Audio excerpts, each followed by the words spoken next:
Horror कहानियां TV. शब्द। तुझे भरोसा नहीं ना, तो फिर जा अपने कमरे में जाकर देख। तेरे पलंग के नीचे तुझे तेरी माँ की हड्डियां मिलेंगी। प्रभात दौड़कर अपने कमरे में जाता है और अपने पलंग के नीचे देखता है। वहां पर सचमुच एक कंकाल पड़ा हुआ था और उसके शरीर पर जो कपड़े थे वो प्रभात की माँ के थे। क्या बात है, आज तो आप सुबह से ही बहुत बिजी हैं। ऐसा क्या लिख रहे हैं? बस एक फैमिली की कहानी लिख रहा था। जैसे हमारी फैमिली है ना, तुम, माँ और मैं, लेकिन थोड़े अलग तरीके से, क्योंकि ये कहानी हॉरर है और इसमें जो आदमी है ना, मैंने उसकी बीवी को मार दिया है। मतलब कहानी में ऐसा लिखा है। और जानती हो, उसके बाद जो बीवी है ना, वो एक बुरी आत्मा बन जाती है। क्या बेटा, इस तरह की डरावनी कहानियां क्यों लिखता है तू? जानता है ना, हम जो सोचते हैं, जो लिखते हैं, हमारा दिमाग पूरा दिन वैसा ही होता रहता है। माँ, परेशान होने वाली क्या बात है? राइटर हूँ मैं, मेरा तो काम है कहानियां लिखना। और वैसे भी ये सिर्फ एक कहानी है माँ, कोई सच नहीं है। उसके बाद कुछ दिन बीत जाते हैं। एक रात प्रभात को अपने ऑफिस से लौटने में देरी हो जाती है। रात के लगभग 12 बजे हुए थे। प्रभात जैसे ही अपने घर पहुंचता है, उसने देखा कि उसकी पत्नी दुर्गा डाइनिंग टेबल पर उसका इंतजार कर रही है। आ गए आप? कब से आपका इंतजार कर रही थी। देखिए ना, खाना भी ठंडा हो गया है। अरे दुर्गा, आज तुमने अपने इतने लंबे लंबे बालों को खोलकर क्यों रखा है? तुम तो हमेशा अपने बाल बांध कर रखती हो। वो क्या है ना प्रभात, जब इंसान अपनी जिंदगी से मुक्त हो जाता है ना, तो उसे दूसरे सारे बंधन खोल देने चाहिए। इसलिए मैंने अपने बालों के बंधन भी खोल दिए। ये तुम किस तरह की बातें कर रही हो? तुम ठीक तो हो? मैं बिल्कुल ठीक हूँ प्रभात। अच्छा चलो खाना खाओ। वो क्या है ना दुर्गा, मुझे भूख नहीं है। ऑफिस में कुछ खा लिया था। कोई बात नहीं, मैं तुम्हारे लिए एप्पल काट देती हूँ, एप्पल खा लो। नहीं दुर्गा, मुझे नहीं खाना है, मेरा मन नहीं है यार। तभी अचानक से दुर्गा अपने हाथ में एक बड़ा सा चाकू लेकर प्रभात पर हमला कर देती है। प्रभात अपने आप को बचाने की कोशिश करता है। आज मैं तुझे नहीं छोड़ूंगी, तुझे अपने साथ लेकर जाऊंगी अपनी दुनिया में। ये क्या बोल रही हो तुम? तुम्हारा दिमाग खराब हो गया है। आखिर तुम हो कौन? दुर्गा अपनी गर्दन टेढ़ी करते हुए बोलती है।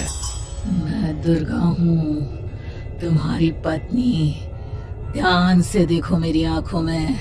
प्रभात बुरी तरह से डर जाता है और घबराहट में वो चाकू अपनी पत्नी के पेट में मार देता है। उसकी पत्नी की वहीं के वहीं मौत हो जाती है और उसकी चीख की आवाज सुनकर उर्मिला दौड़ते हुए बाहर आती है। ये तूने क्या किया प्रभात? तुमने अपनी पत्नी का खून कर दिया। लेकिन तू तो उसे बहुत प्यार करता था बेटा। तूने बहू को क्यों मार डाला? माँ, ये आपकी बहू नहीं थी, इसके अंदर कोई बुरी आत्मा घुसाई थी। मैं नहीं जानता ये सब कैसे हो गया, लेकिन वो मुझ पर हमला कर रही थी, मुझे मारने की कोशिश कर रही थी। माँ, मैंने कुछ नहीं किया। ये तूने क्या कर दिया बेटा? दुर्गा ने मुझे कहा था कि वो तेरी कहानी को उस कैरेक्टर की तरह एक्टिंग करके तुझे डराने की कोशिश करेगी। अरे वो तो तेरे साथ मजाक कर रही थी। हे भगवान, ये क्या हो गया? इसका मतलब दुर्गा। लेकिन माँ, मैंने जो कहानी लिखी थी उसमें भी ऐसा ही हुआ था। उस औरत ने अपने पति के साथ मजाक किया और गलती से उसके पति ने उसके पेट में चाकू मार दिया। मेरी कहानी सच कैसे हो सकती है? माँ, मुझे बहुत डर लग रहा है। अब ये सोच, दुर्गा की लाश का क्या करें हम? अगर गलती से भी ये बात बाहर फैल गई ना, तो तुझे पूरी जिंदगी जेल की सलाखों के पीछे रहना पड़ेगा। एक काम करते हैं माँ, हम घर के पीछे वाले बगीचे में उसकी लाश को दबा देते हैं। अगर कोई पूछेगा तो कह देंगे कि उर्मिला अपने मायके गई और फिर एक दिन हम भी अचानक यहाँ से कहीं दूर चले जाएंगे। कोई नहीं आएगा हमें पूछने, कोई नहीं आएगा माँ, बाद में जो होगा हम देख लेंगे।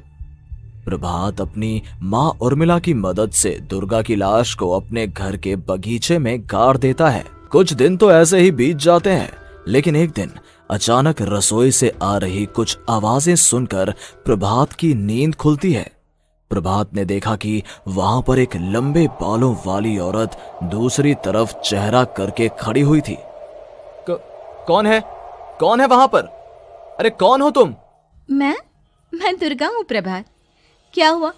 मुझसे इस तरह के सवाल क्यों कर रहे हो तुम? तुम दुर्गा नहीं हो सकती। दुर्गा तो प्रभात, मैं तुम्हारी पत्नी हूँ, तुम मुझे कैसे भूल सकते हो? 4 दिन के लिए मायके क्या चली गई, तुम तो मुझे भूल ही गए। अब अगली बार ना मैं कहीं नहीं जाऊंगी। पता चला तुमने तो मुझे पहचानने से ही इनकार कर दिया। नहीं, तुम दुर्गा नहीं हो सकती। तुम दुर्गा हो ही नहीं सकती। मैं जानता हूँ ये सब क्या हो रहा है। मैंने अपनी कहानी में लिखा था कि उस आदमी की पत्नी की मौत के बाद एक बुरी आत्मा उसका रूप लेकर उसके घर में आ जाती है। तुम वही हो ना? और अचानक से खूबसूरत दुर्गा का चेहरा काला पड़ जाता है। उसकी आंखें लाल हो जाती हैं और पूरे शरीर पर बाल, लंबे नुकीले नाखून, उसके दोनों पैर उल्टे हो जाते हैं और बेहद डरावनी आवाज में वो चिल्लाकर कहती है, बुरी आत्मा, मेरा खून करके मुझे अपने ही घर में गाड़ कर तू मुझे बुरी आत्मा कह रहा है? मैं तुझे छोड़ूंगी नहीं। और अचानक से प्रभात के घर में बेहद डरावनी आवाजें गूंजने लगती हैं। घर में चारों तरफ बहुत सारी बुरी आत्माएं नजर आने लगती हैं। प्रभात घबरा कर अपनी माँ को आवाज देता है, माँ कहाँ है आप? जल्दी आइए माँ, देखिए ना ये सब क्या हो रहा है। प्रभात ने देखा कि अचानक से उसकी माँ कमरे से दौड़ कर आती है। क्या हुआ प्रभात? और ये लोग कौन है? इन सब की गर्दन टेढ़ी क्यों है? इनके बाल खुले हुए। प्रभात, ये सब लोग तो मुझे मरे हुए नजर आ रहे हैं। हाँ माँ, ये सब लोग मरे हुए ही हैं और ये ठीक वैसा ही हो रहा है जैसा मेरी कहानी में हुआ था। लेकिन मेरी कहानी के हिसाब से तो आप भी। अचानक से उर्मिला का रूप बदल जाता है। वो भी एक डरावने साए की तरह बन जाती है और बेहद डरावनी आवाज में चिल्ला चिल्ला कर कहती है, मर गई तेरी माँ। जानता है, कल रात जब तू सो रहा था ना, तो मैंने उसके शरीर का सारा खून पी लिया। अब बस हड्डियां बची है उसके शरीर में। नहीं, ऐसा नहीं हो सकता। ऐसा बिल्कुल नहीं हो सकता। मेरी माँ नहीं मर सकती। तुझे भरोसा नहीं ना? तो फिर जा, अपने कमरे में जाकर देख। तेरे पलंग के नीचे तुझे तेरी माँ की हड्डियां मिलेंगी। प्रभात दौड़कर अपने कमरे में जाता है और अपने पलंग के नीचे देखता है। वहां पर सचमुच एक कंकाल पड़ा हुआ था और उसके शरीर पर जो कपड़े थे वो प्रभात की माँ के थे। माँ, अब मुझे कुछ करना पड़ेगा। लेकिन मेरी कहानी में लिखा था कि माँ की मौत मेरे हाथों से होगी, पर माँ तो पहले ही मर चुकी है और वो बुरी आत्मा मुझे भी मार देगी। नहीं नहीं, इससे पहले कि वो मुझे कुछ करे, मुझे उसका काम खत्म करना होगा। प्रभात अपने हाथ में बड़ा सा चाकू लेकर उस बुरी आत्मा पर हमला कर देता है जिसने प्रभात की माँ का रूप लिया हुआ था, और अगले ही पल वो नीचे गिर जाती है और उसके शरीर से खून बहने लगता है। ऐसा नहीं हो सकता। एक बुरी आत्मा के शरीर में तो खून होता ही नहीं है। तो क्या सच में मैंने अपनी माँ को मार दिया?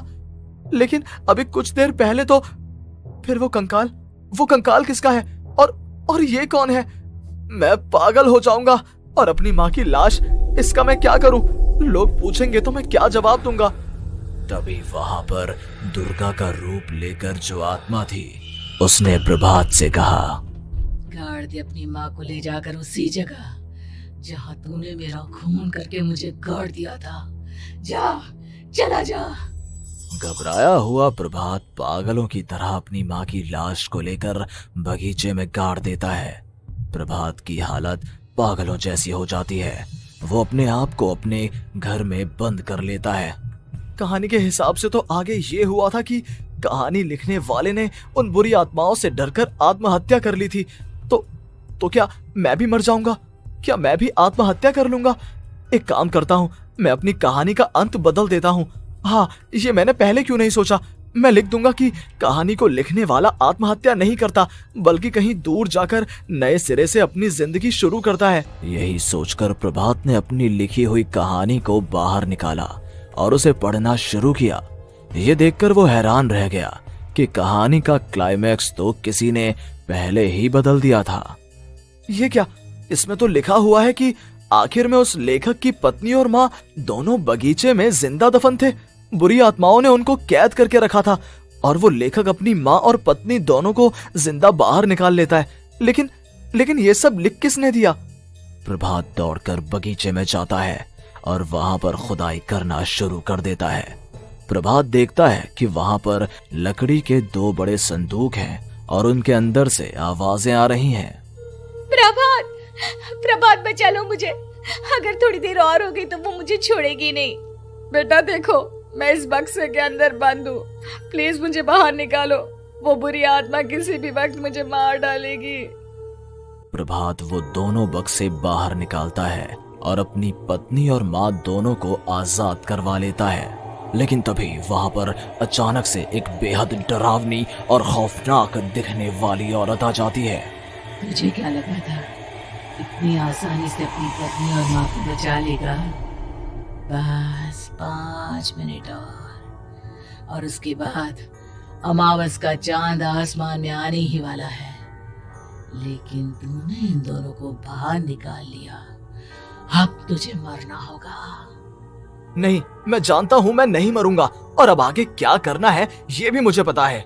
प्रभात ये बहुत खतरनाक है, हमें मार डालेगी प्रभात, चलो यहाँ से।